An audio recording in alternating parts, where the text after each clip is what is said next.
Évangile selon Matthieu, chapitre 14. En ce temps-là, Hérode, le tétrarque, ayant entendu parler de Jésus, dit à ses serviteurs, c'est Jean-Baptiste, il est ressuscité des morts et c'est pour cela qu'il se fait par lui des miracles. Car Hérode qui avait fait arrêter Jean, l'avait lié et mis en prison, à cause d'Hérodias, femme de Philippe son frère, parce que Jean lui disait, il ne t'est pas permis de l'avoir pour femme. Il voulait le faire mourir, mais il craignait la foule parce qu'elle regardait Jean comme un prophète. Or, lorsqu'on célébra l'anniversaire de la naissance d'Hérode, la fille d'Hérodias dansa au milieu des convives et plut à Hérode, de sorte qu'il promit avec serment de lui donner tout ce qu'elle demanderait. À l'instigation de sa mère, elle dit, donne-moi ici, sur un plat, la tête de Jean-Baptiste.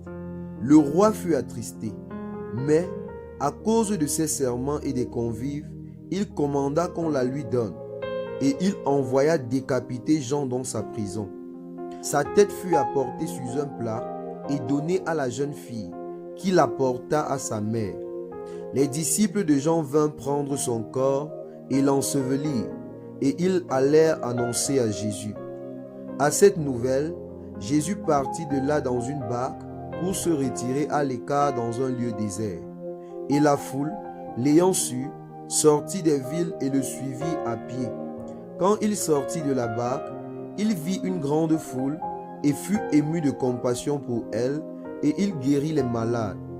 Le soir étant venu, les disciples s'approchaient de lui et dirent, ce lieu est désert et l'heure est déjà avancée. Renvoie la foule afin qu'elles aillent dans les villes pour s'acheter des vivres. Jésus leur répondit, ils n'ont pas besoin de s'en aller, donnez-leur vous-même à manger. Mais ils lui dirent, nous n'avons ici que 5 pains et 2 poissons. Et il dit, apportez-les-moi. Il fit asseoir la foule sur l'herbe, prit les 5 pains et les 2 poissons, et, levant les yeux vers le ciel, il rendit grâce.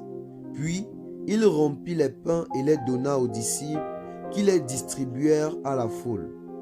Tous mangèrent et furent rassasiés, et l'on emporta 12 paniers pleins de morceaux qui restaient. Ceux qui avaient mangé étaient environ 5000 hommes, sans compter les femmes et les enfants. Aussitôt après, il obligea les disciples à monter dans la barque et à passer avant lui de l'autre côté, pendant qu'il renverrait la foule. Quand il eut renvoyé, il monta sur la montagne pour prier à l'écart. Et, comme le soir était venu, il était seul. La barque, déjà au milieu de la mer, était battue par les flots, car le vent était contraire. À la 4e veille de la nuit, Jésus alla vers eux, marcha sur la mer. Quand les disciples le virent marcher sur la mer, ils furent troublés et dirent, c'est un fantôme. Et, dans leur frayeur, ils poussaient des cris. Jésus leur dit aussitôt, rassurez-vous, c'est moi, n'ayez pas peur. Pierre lui répondit, Seigneur, si c'est toi, ordonne que j'aille vers toi sur les eaux. Et il dit, viens. Pierre sortit de la barque et marcha sur les eaux pour aller vers Jésus. Mais, voyant que le vent était fort, il eut peur, et comme il commençait à s'enfoncer, il s'écria, Seigneur, sauve-moi. Aussitôt, Jésus étendit la main, le saisit et lui dit, homme de peu de foi, pourquoi as-tu douté? Et ils montèrent dans la barque, et le vent cessa. Ceux qui étaient dans la barque vinrent se prosterner devant Jésus et dirent, tu es véritablement le Fils de Dieu. Après avoir traversé la mer, ils vinrent dans le pays de Génézareth. Les gens de ce lieu, ayant reconnu Jésus, envoyaient des messagers dans tous les environs, et on lui amena tous les malades.